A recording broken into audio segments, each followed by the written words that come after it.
Retomamos las clases de teología del Antiguo Testamento. No sé si hay alguna pregunta, una duda, porque ya vamos a pasar a un nuevo tema que es la teología de los profetas. No sé si hay alguna cuestión todavía de algo de lo que vimos. Obviamente hay más puntos de teología de los libros históricos, aunque vamos a retomar también algunos puntos porque hay profetas en libros históricos, pero ya tenemos que atender a otros aspectos de la profecía, ¿verdad? No. Ahora ya pasamos a teología de los profetas. Es otro tipo de trabajo para dedicar también así más o menos un mes de tiempo a cada teología. Ajá. Pues más o menos con los que hemos estado viendo. Si se va entendiendo, es explicar las teologías que hay en el Pentateuco, las que hay en los libros históricos, las que hay en los profetas. Sí, no creo que haya mucho problema.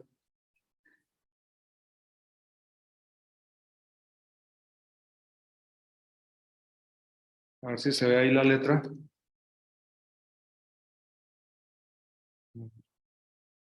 O lo hacemos más grande. Sí. Bueno, lo que caracteriza la teología de los profetas, un aspecto es que ha llamado siempre la atención de los estudiosos, o cuando se quiere hacer una teología de los profetas, a grandes rasgos se conoce como su individualismo. Llama la atención que los profetas no hablan de otros profetas. No buscan, no se nota, al menos como iniciativa, el buscar un sucesor como iniciativa. Tenemos el caso de Elías y Eliseo, pero es Dios el que manda a Elías para que busque a Eliseo. Dios tiene la iniciativa, que es uno de los casos donde hay continuidad. Dios tiene la iniciativa de enviar a Elías a buscar un sucesor. Y no queda claro que sea un sucesor. Podemos observar ahí en el segundo libro de los Reyes,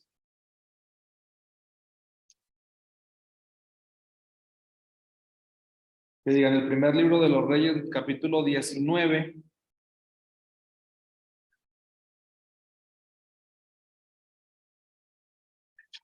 versículo 16.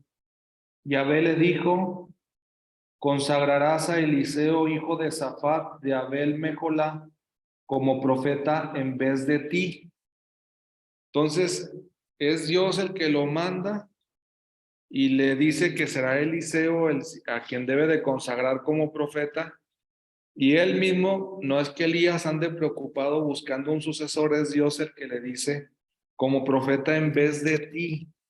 Entonces, ni siquiera en los dos que posiblemente se pudiera esperar que Dios dijera para que trabajen juntos, no. Es en vez de ti, como se nota como si no pudiera haber dos profetas al mismo tiempo. ¿O qué sucede aquí con el profetismo? El individualismo marcado que se acentúa caracteriza este tipo de teología. Es decir, pensando un poco esto, es decir, ¿qué pretende Dios al únicamente tener un profeta en un determinado momento? no solo de la historia, sino muchas veces de los libros. Ahorita hacemos una pequeña aclaración en esto. Como si Dios dijera, hablo a través de Elías, no puede haber otro porque no puedo hablar a través de dos. Sería un poco de la teología que está detrás. O sea, yo no puedo hablar yo con dos profetas, ¿cómo le voy a hacer? Si hay dos profetas, uno diría, bueno, pues los dos dicen la palabra de Dios, sí, pero para Dios es un problema, como que no está tan claro que deba haber dos. O hay uno o hay otro en vez de alguien, en vez de otro. O sea, no está claro que haya dos, pues. Si hablo a través de Elías, hablo a través de Elías. Si hablo a través de Eliseo, diría Dios, hablo solamente a través de Eliseo. Es decir, el mismo fenómeno profético quizá acentúa, o el profetismo acentúa la necesidad de que sea solo uno. En un momento de la historia, como les decía, en un momento de la historia, como en Elías y Eliseo, o en un libro, porque también la pregunta sería, bueno, ¿y por qué? Un ejemplo, Jeremías no habla de Ezequiel, si están en el mismo tiempo. ¿Que no pudo haber oído algo Jeremías de Ezequiel o Ezequiel de Jeremías? Pues alguien puede decir, no, no supo nadie de ni uno ni de otro. Aclarado el problema, bueno, ¿no habrá algo más que incluso en la elaboración de un libro profético no puede intervenir otro tipo de profeta? Porque no funciona la teología del profeta a profetismo habiendo dos, ¿no? Volvemos al mismo asunto. ¿Qué plan hay al dejar solamente a un profeta como responsable, sea de un momento histórico, sea de uno de sus libros? Es el mismo caso de profetas como los 12 o los pequeños, digamos, donde se nota también que pudieron haber trabajado más o menos en el mismo tiempo. Si buscamos al profeta Oseas, que nos pudiera hablar de otro profeta que también estuviera cercano a él, etcétera. ¿O qué pasa? ¿Por qué no habla alguien uno de otro? ¿Por qué siempre tiene que ser estrictamente solo un profeta el que tenga que hablar? Un poco el mismo asunto. Zacarías y Ageo también parece ser que están trabajando de alguna manera juntos, mismo tiempo, pero cada uno tiene su libro. Nuevamente el libro de Zacarías, libro de Ageo. Ya no se diga el último Malaquías, que pudiera también ser parte de una época más o menos en común. Y sin embargo no aparece esa situación, como si cada uno tuviera algo que hacer con respecto a Dios. Tenemos pues ahí un detalle del individualismo que puede responder, por lo tanto, a una necesidad de parte de Dios de hablar solo a través de un profeta.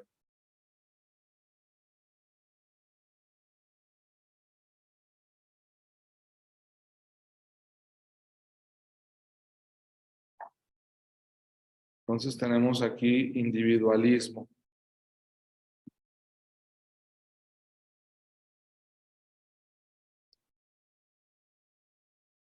Otra característica de la teología de los profetas que se nota es lo que se llama profetismo e historia.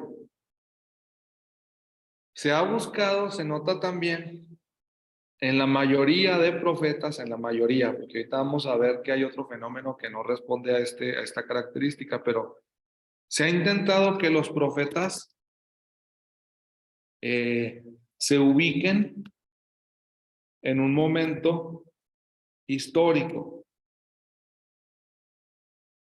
No se buscó en la Biblia presentar oráculos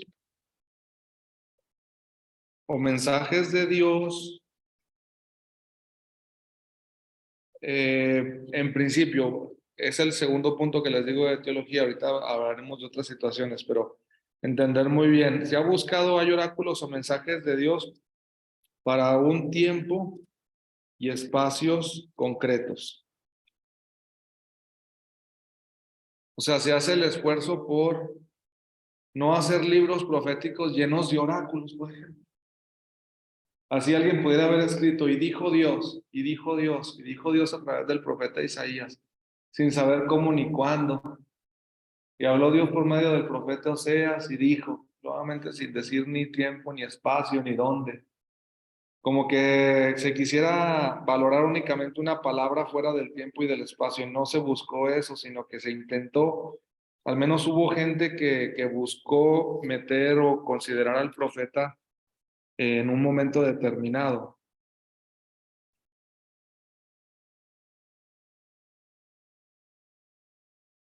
Dice, por ejemplo, si pensamos en Samuel, que es uno de los primeros profetas, que no, incluso no se entendió totalmente como profeta, pero al ungir a los reyes de Israel, los primeros, pues se puede considerar.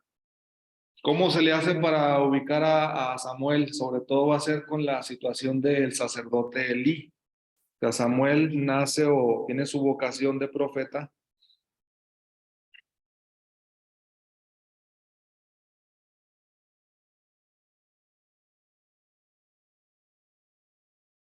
con Elí.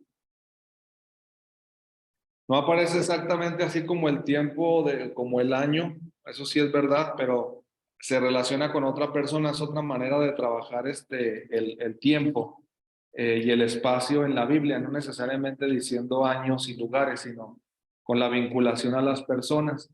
Si se acuerdan, Eli es el que vio a Ana cuando rezaba. O sea, es el mismo sacerdote que está allí desde que Ana va a rezar hasta que llega Samuel. La escena se ubica toda en Silo, que ahí es donde trabajaba el sacerdote Elí, en Silo,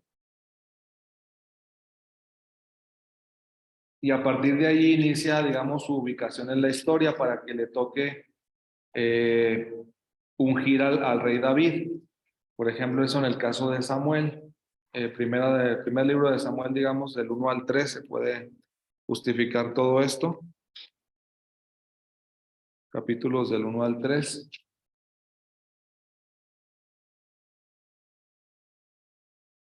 Tenemos otro profeta que se llama Natán, de los más famosos, porque es el que le dice a David que ha hecho el mal con respecto a Betsabé, la mujer de Urías, y también le hace la profecía de que su descendencia durará para siempre.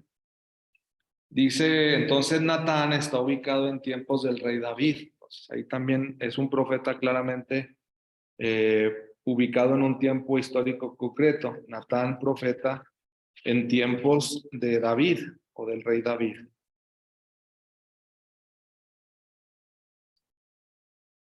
Segunda de Samuel, capítulo 7, por ejemplo.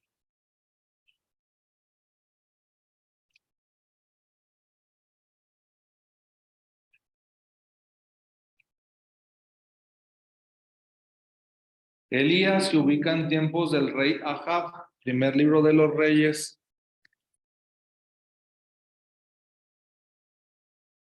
Primer libro de los reyes, capítulo 17.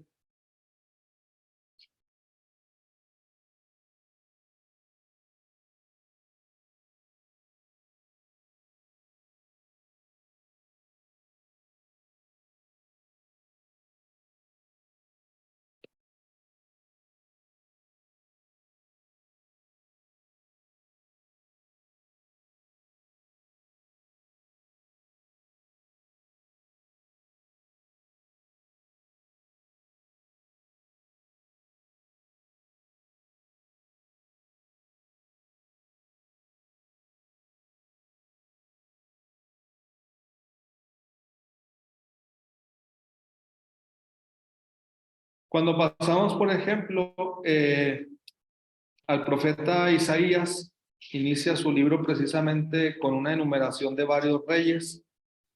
Dice que en tiempos de Osías, Jotam, Ahaz y Ezequías tenemos 4 reyes. Osías, Jotam, Ahaz y Ezequías. reyes de Judá. Isaías, hijo de Amós, tuvo esta visión acerca de Judá y Jerusalén. Hay 4 reyes, por lo tanto, en tiempo de estos reyes trabaja Isaías. Isaías capítulo 1, versículo 1. Se ha buscado pues establecer el ministerio de Isaías en tiempo de estos reyes. Creo que sirve un poco para ilustrar los ejemplos, consecuencias de esta situación. No tanto la palabra del profeta, aquí hay que entenderlo muy bien, porque alguien dice, pero lo que diga, ¿qué tal lo que diga el profeta? No, ahí estamos en otro ámbito. Aquí el asunto es que el profeta sí está en un tiempo concreto, o sea, el profeta no es eterno, el profeta en cuanto tal, el profeta es limitado a un tiempo y un espacio, es un mortal. La Biblia trata de ajustar muy bien esta situación, es un mortal, no es una persona que supere o presente capacidades especiales más allá de lo humano, está ubicado en un tiempo y en un espacio muy concreto.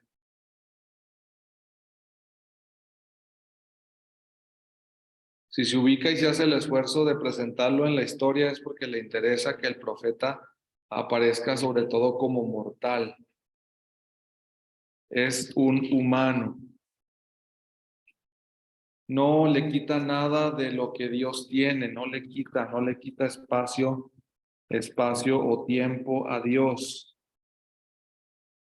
Porque no hay figura más interesante que se parezca a Dios que los profetas, porque tienen un poder muy grande de decir la palabra de Dios. Entonces tienen que ser muy cuidadosos los que escribieron acerca de los profetas. Es una figura muy complicada, difícil, peligrosa.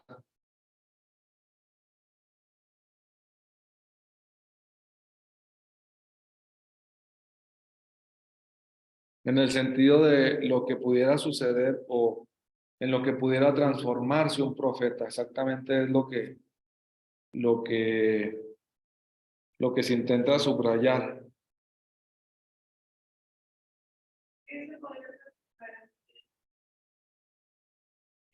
En Dios, obviamente en un Dios.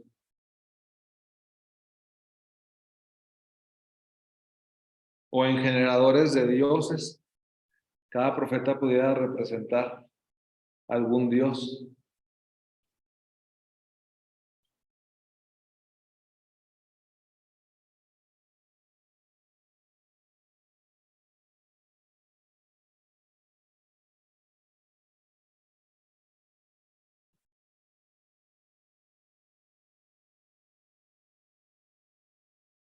Otra situación que al no quitarle espacio o tiempo a Dios, otra manera de vincular al profeta a la historia a veces es tan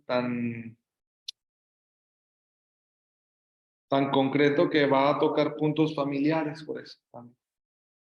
Por ejemplo, de Samuel queda muy claro que tiene su mamá Ana y su papá Elcaná. Esos datos son importantes también para el inicio del profetismo, que no queden tan desubicados. Dice alguien también como un poco de desperdicio, Isaías, hijo de Amós, que a veces pasa desapercibido, no le pone una atención. Por mí que sea hijo de quien sea, pues de todas maneras es lo que me interesa es que es Isaías, ¿no? Sino que en este caso tiene su papá, Amós. O sea, se hace un esfuerzo por ubicarlo, por decir que no viene del cielo, pues. Que a alguien le pudiera parecer, no, pues un poco un trato irrelevante, pero a la hora de una teología, sí. Que, por ejemplo, cualquiera de ustedes que se hiciera famosa lo mismo. Una manera de volver a ubicarla sería buscar quién fue su madre, quién fue su padre. Con eso las vuelven a colocar en el estrado de lo humano. Sí. Y por eso normalmente alguien separa demasiado su vida profesional de la vida personal, sabe que necesita estar separada porque le da más poder teniendo la pura vida profesional. Está en es claro. Al menos un poder No digo exactamente total o algo, pero sí mediático. Siempre es una pérdida, se nota al menos una pérdida de, en este caso sobre todo cuando del que se dependa, da más problemas que favorecer la imagen. En este caso necesita uno eliminar mejor sus familiares, eliminar sus orígenes, porque, pero si en cambio los orígenes me benefician, entonces la divinización ya no viene solo de la misma persona, sino de los mismos familiares o antecesores. O sea, hay quien nace ya creyéndose Dios, porque detrás tiene alguien que se creyó también Dios, o tiene figuras idolátricas. Pensemos en alguien que sí es muy famoso y tiene descendencia, ¿no? Automáticamente se hereda.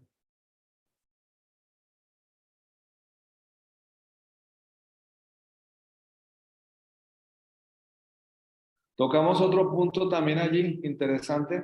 Eh, Aunque el profeta se le vincula con una familia, es complicado que los hijos de los profetas sean también profetas. Llama la atención que la Biblia no busca establecer una descendencia de profetas, se la juega por los reyes, si se fijan. Que Dios hubiera trabajado y Elías se casó, tuvo dos hijos y entonces fueron los siguientes profetas. Llama la atención. A los primeros que se les corta, o sea, esa perspectiva son a los hijos de Moisés. Moisés tuvo hijos. Cuando muere Moisés, nadie se le ocurre pensar. Y nunca sale casi que los hijos se vayan a hacer cargo de esta situación. Es Josué, que no, en este caso no forma parte de la familia de Moisés. Entonces, sí hay como en cuestión profética también hay una especie de no favorecer descendencia, no buscar una sucesión en la misma descendencia. A Moisés le pasa, este, no tiene descendencia profética, por así decirlo. Obviamente sale Elías, que en este caso no aparece como su familia que haya tenido descendencia, entonces ya todavía se acentúa un profeta solo, célibe o cualquier terminología que acentúe que no está casado, no se dan datos específicos sobre Eliseo o a veces no tan abiertamente. En cambio, Isaías se hace, fíjense, y aquí sí llama la atención, un poco de intento y al mismo tiempo no, porque el mismo profeta, habla de una profetisa, de su esposa.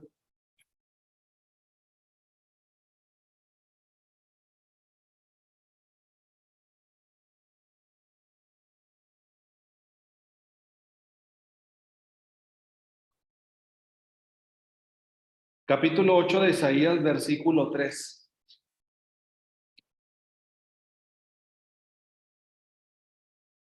Ahí pueden ustedes checar. Luego fui con la profetisa, no dice mi esposa, pero como dice que concibió y dio a luz un hijo. Y dice, Yahvé me dijo, pon el nombre de pronto saqueo rápido botín. Entonces ahí un poco, parece ser que ahí hay algo de que familia y profetiza, un atisbo, pero no se le da seguimiento, o al menos no sabemos así como profetiza en qué sentido. No se busca establecer un vínculo, un trabajo de decir, dile a la profetisa que no vamos a encontrar tanto eso. O que vuelva a aparecer y la profetisa dijo tampoco. Ya ustedes van un poquito percibiendo también que va a ser un dato marginal más bien el hecho de encontrar alguna mujer profeta. Entonces esto tendría que ser teología marginal o de grupos minoritarios en los libros proféticos o profecías. No tocamos tanto el tema en los libros históricos para decir que tanto trataban el asunto de las mujeres, pero aquí en Profetas todavía se acentúa mucho más un silencio, ¿no? Casi total, al menos excepto este tipo de textos un poquito que da la sensación de que quizá por ser la esposa del profeta era llamada profetisa, o sea, ni siquiera queda claro si ella por ser profetisa dijera una palabra de Dios, o sea, eso es lo que está en discusión. Es profetiza en cuanto ella también da una palabra de Dios, es profetiza porque es la esposa del profeta. Ni nombre tiene. Ni nombre tiene, que son maneras también de trabajar en teología para hacer a un personaje no protagonista, sino muchas veces secundario. Es una manera. Sí. En el caso de Jeremías, no se dice que, es decir, no quiero decir que esto esté explícito, o sea, que diga, no me interesa la sucesión, no sale así el mensaje, no, de Dios. Procura hacer tu trabajo solo, no busques un sucesor. Yo suscitaré otro profeta, no así como que no está explícitamente. Es un trabajo que intentamos como buscar qué es lo que pretende Dios al no establecer vínculos entre los profetas o por generar una descendencia eh, de ellos.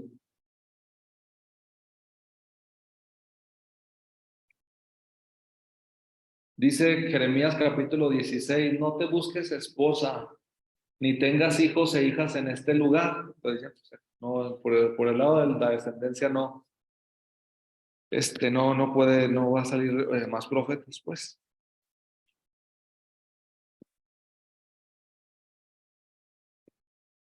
Solo que Dios da otros motivos, porque habrá muerte en este lugar, van a perecer todos los que nazcan.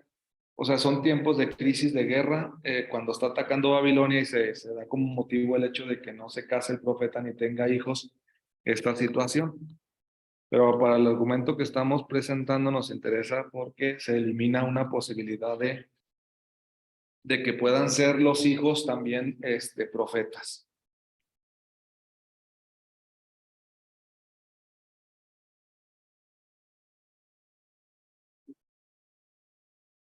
En Oseas, capítulo 1, versículo 12, tenemos otra prueba. Otra prueba, Oseas 1, 2. Otra prueba en el sentido de que sí hay en este caso matrimonio, pero no se nota que sea en función de continuar la profecía.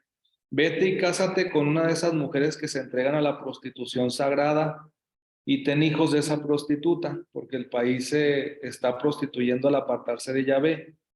Fue pues y tomó a Gomer, hija de Diblayim. Ella quedó esperando y luego dio a luz un hijo y llamó Yezrael. Nuevamente Gomer quedó embarazada y dio a luz una niña. Ponle de nombre no amada. Entonces tiene un niño, una niña, pero más bien nombres simbólicos, vamos a decir así. O sea, nos obliga a pensar que lo que es profético son los mismos niños, no que vayan a ser profetas. Si hay un esfuerzo por dar profecía, la misma familia estaría siendo usada para profetizar, pero no para ser los profetas, porque Gomer representa a Israel, porque Dios va a buscar a un pueblo que le ha sido infiel, y los hijos, el niño y la niña, representan precisamente la situación en la que se encuentra Israel.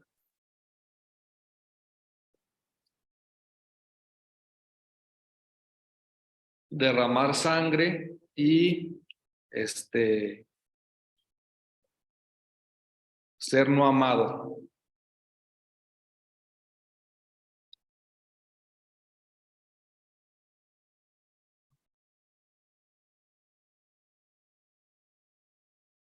Tiene otro hijo, dice que ya estaba la niña grande, Gomer quedó embarazada otra vez, entonces ya va a ser el tercero, y le dijo, ponle por nombre no mi pueblo. Es el tercer hijo, no mi pueblo. Entonces, los hijos de Oseas y Gomer, en ellos mismos en sus nombres ya es el mensaje profético, pero no van a ser profetas.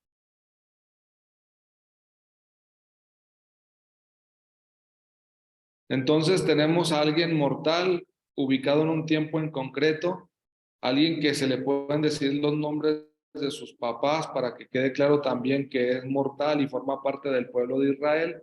Y si se pensara también que su familia pudiera ser profeta, nuevamente se acentúa su temporalidad, no hay una búsqueda de continuidad ni de perpetuación del carisma profético.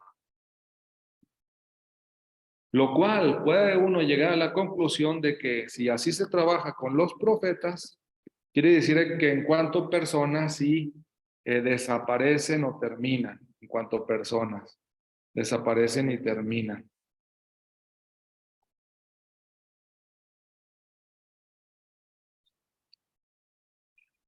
Problemas o crisis de una teología, sí, problemas o crisis, el mismo Elías, porque Elías es llevado al cielo.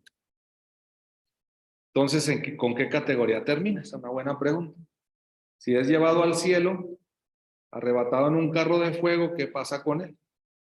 ¿Qué preguntas tenemos al respecto? Es decir, ya se nos escapa. Se ha buscado entonces dar a una persona, a un profeta en particular, un destino distinto a los demás, como que alguien que se ha llevado al cielo. Entonces ya tenemos que dar paso a otra teología, que se le denomina, cuando pasen ya cosas más allá del tiempo y del espacio, entramos a una teología que se llama apocalíptica. Empiezan los límites a romperse entre una profecía, una teología estrictamente profética para pasar a una teología apocalíptica. El profeta Jesús de Nazaret en el Nuevo Testamento ya estaría recorriendo ambas teologías. Un profeta ubicado en un tiempo y en un espacio muy concreto, y al mismo tiempo un profeta con teología apocalíptica, porque también será llevado al cielo para escapar, por lo tanto, a los espacios y tiempos o los límites espaciotemporales. Pero Elías ya vivió, experimentó algo de esto.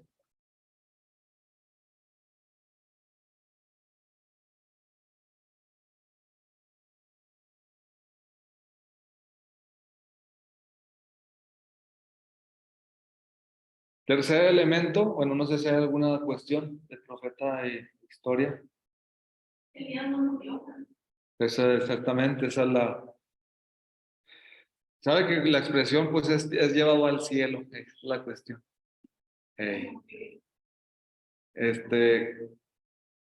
Vivo. O sea, que está más preciso de exactamente como usted dice, Elías no murió. Solo que para que quede claro es como si alguien no conociera la historia, pudiera ser que... Pero yo creo que Elías tenía algo que aparece. Sí, o sea, es un profeta, digo, que escapa, o sea, se escapa del argumento que presentamos. Es según el argumento que estamos diciendo, es mejor que mueran, ¿eh? Porque los deja en un nivel exactamente, totalmente humano. Por eso estos son problemas para la teología o el argumento que estamos manifestando. Ya alguien que no muera, ¿eh? Y que incluso no muriendo se ha llevado al cielo. ¿Qué pasa con esa situación? ¿No? ¿Por qué? Incluso para qué, ¿no? Nunca se va a decir exactamente. Incluso Moisés, que pueda ser el más grande, muere. También para que no quede, o sea, como que se intenta trabajar, pero Elías se les escapa.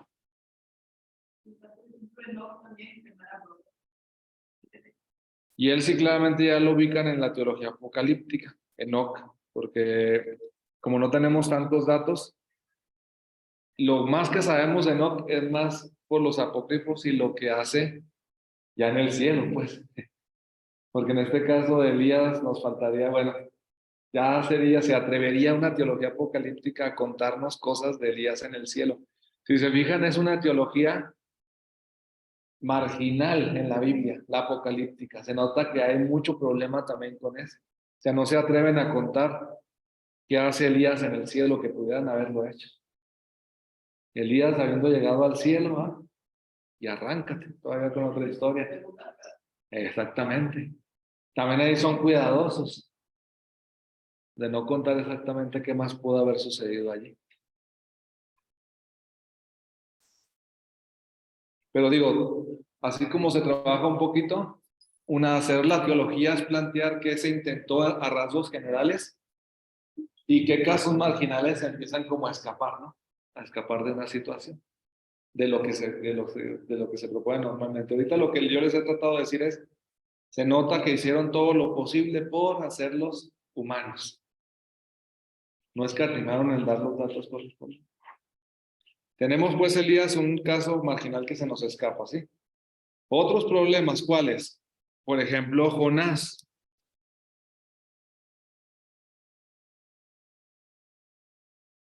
Por ejemplo, Joel. Este tipo de profetas también nos presentan problemas porque no tienen ningún encabezado, no dicen en qué tiempo se ubican. Palabra de Yahvé que fue dirigida a Joel, hijo de Petuel, nos deja solo que es hijo de. Un dato familiar, pero no nos da ningún contexto histórico. No contexto histórico. No contexto histórico.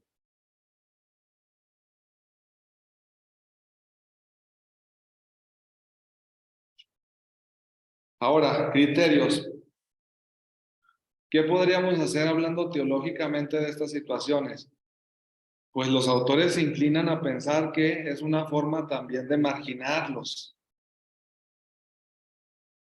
Pero atención, esta es una manera de entender las cosas, una escuela. Una escuela propone que entre menos datos se den de algún profeta, significa marginarlo de la teología profética más importante. O sea, hay una teología defensora de que entre más ubicados estén los profetas, más responden a lo que debe ser el profetismo, ¿sale? Y, sí, y otra escuela va a defender, les digo, hay una que defiende que entre más datos se den de los profetas, se quedan pues más en la estructura que estamos buscando de hacerlos humanos y en un contexto histórico determinado. Solo que no es absoluto. Hay escuelas que dicen que entre menos datos históricos también se den de un profeta, lo hacen una figura cada vez más celestial o mística.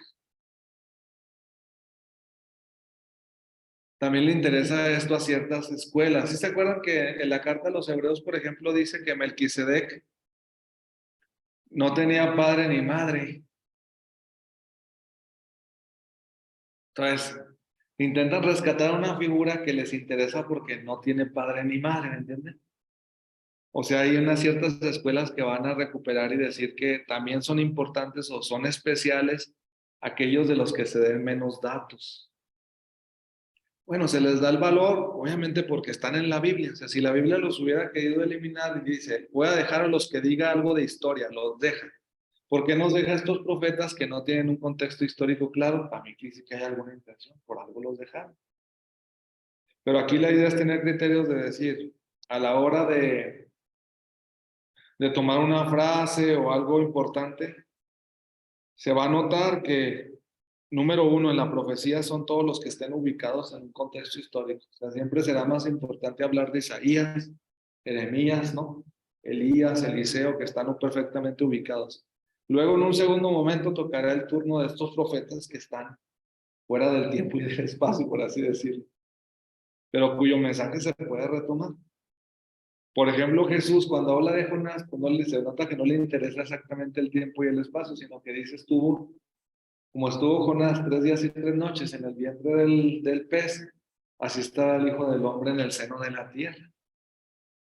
O sea, hay frases que van a ser famosas no solo porque el profeta tal lo haya dicho, sino porque de alguna forma ayuda también que ese contexto histórico que no está les dé un poder especial o un poco místico, etcétera.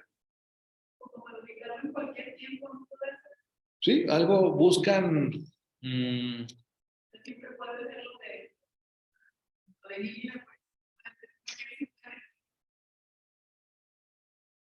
Es la lucha de los profetas contra la historia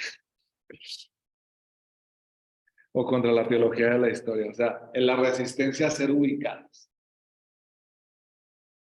la resistencia a ser encuadrados.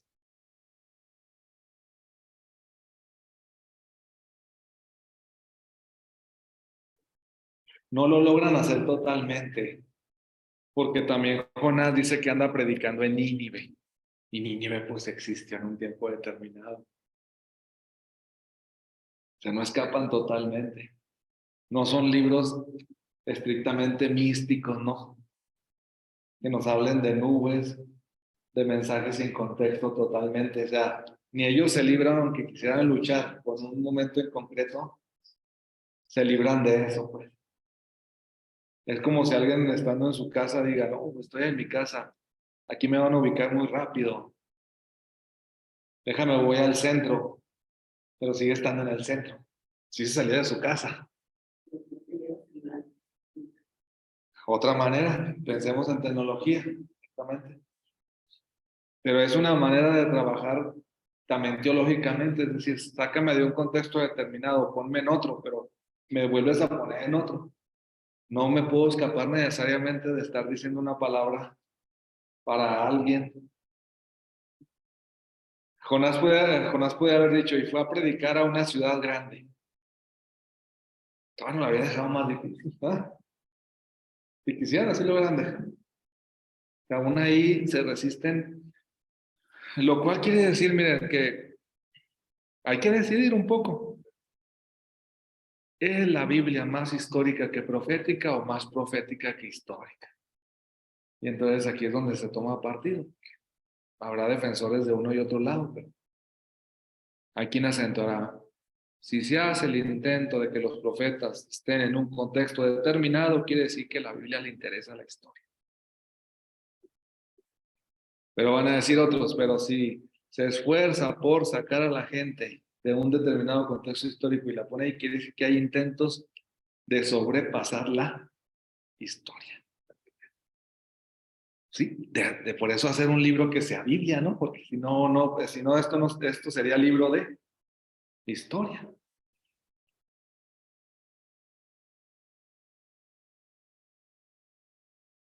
Sí, o sea, es un trabajo totalmente donde se nota no una conciencia total de inspiración, pero a eso me refiero. Alguien está escribiendo algo, ¿qué tanto pudiera lograr con lo que escriba? ¿Qué tanto puede lograr? Es como si alguien dice, voy a mandar un mensaje, ¿qué tanto logra? Alguien puede decir, pues un mensaje para alguien en particular, que ya leyó el mensaje, se acabó, ¿no?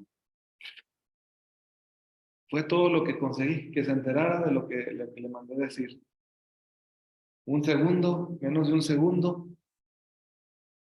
¿Qué técnicas o qué elementos debería uno tener en cuenta para poder escribir algo que pueda llegar hasta este momento? Esa es la cuestión aquí.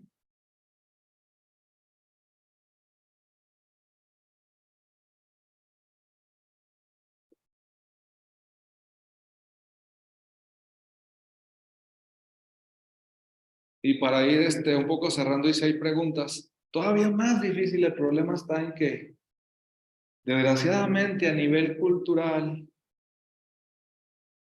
eso también en Israel, en el mundo de Israel, en el mundo antiguo, en el mundo moderno, nunca, la profecía no se ha librado, no alcanza a librarse de ser entendida como adivinación.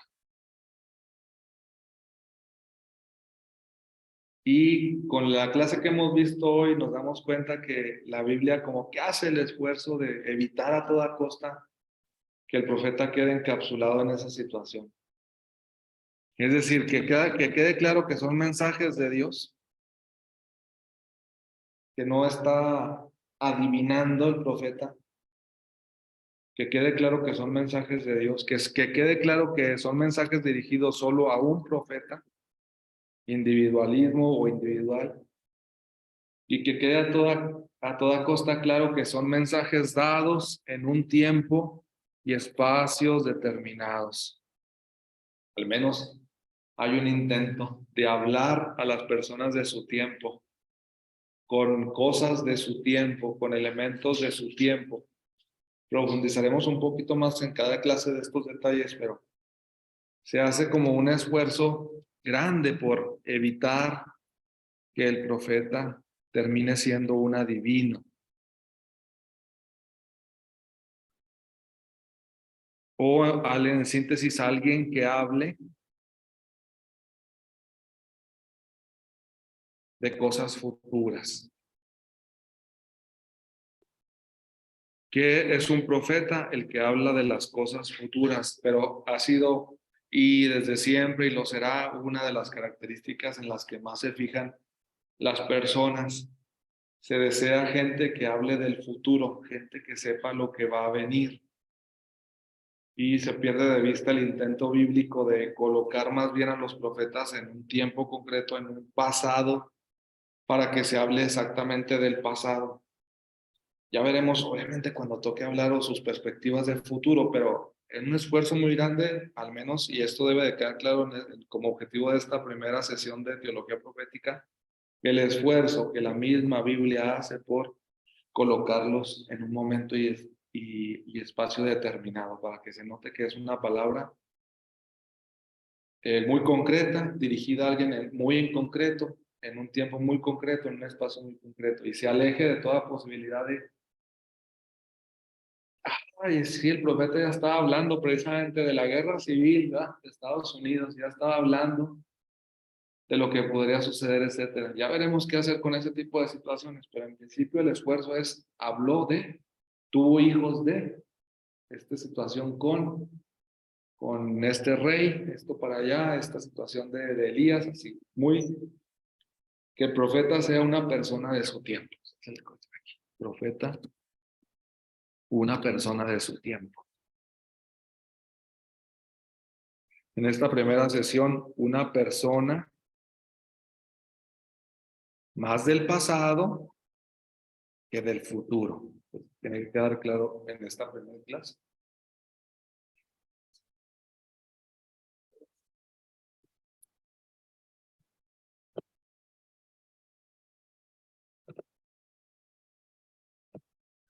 Estamos haciendo ya corto.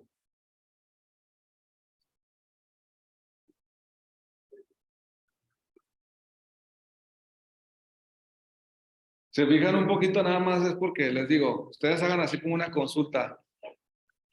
Disculpe, ¿quién fue Isaías? Un profeta. Disculpe, ¿y cuándo vivió? Va a ser ya más difícil que alguien diga.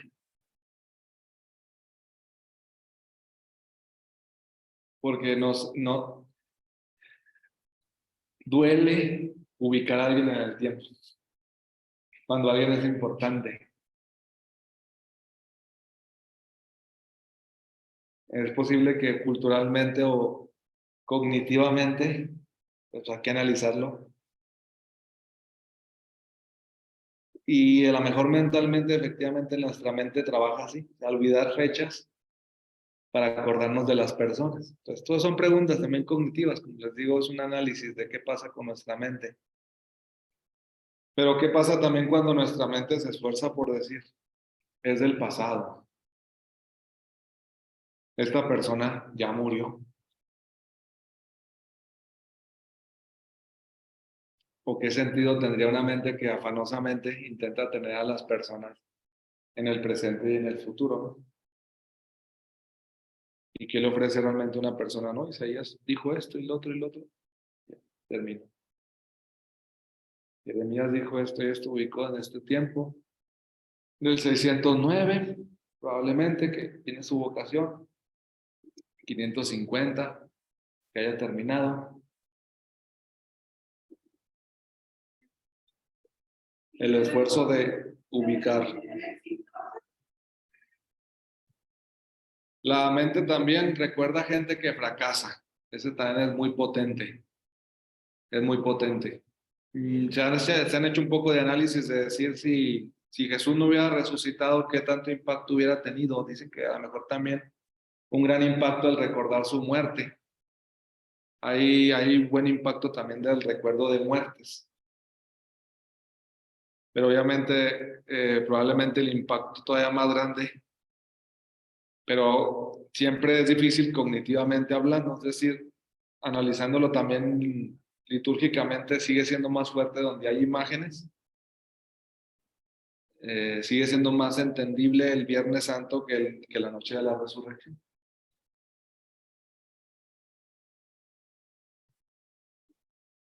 El ser humano recordará fuertemente el impacto de la muerte, o sea, al menos es como analizar qué puede generar mayor recuerdo, ¿no?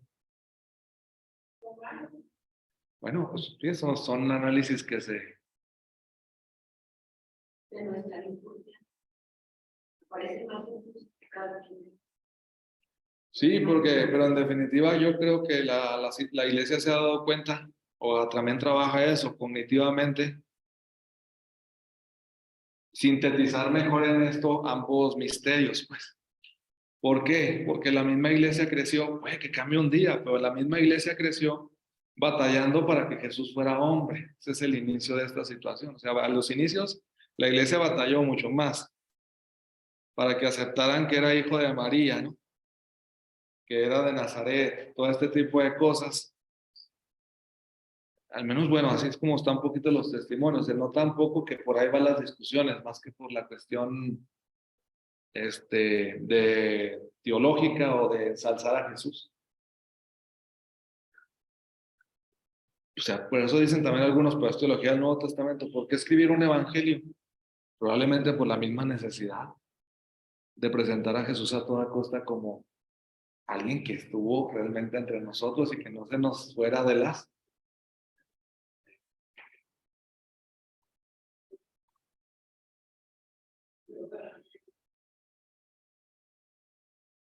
La cuestión al revés, esto pues que es lo que les digo, ya se tocarán los puntos. La teología del Nuevo Testamento juega al revés, porque Jesús es el que siendo Dios tiene que hacer todo lo posible por parecer hombre, ¿no? Y el profeta va al revés, siendo hombre, lo que parece es un Dios.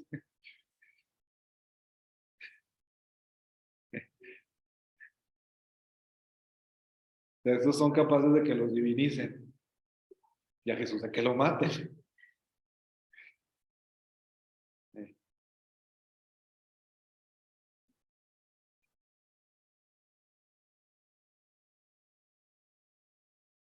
Bueno, pues gracias y continuamos con otro punto la siguiente sábado.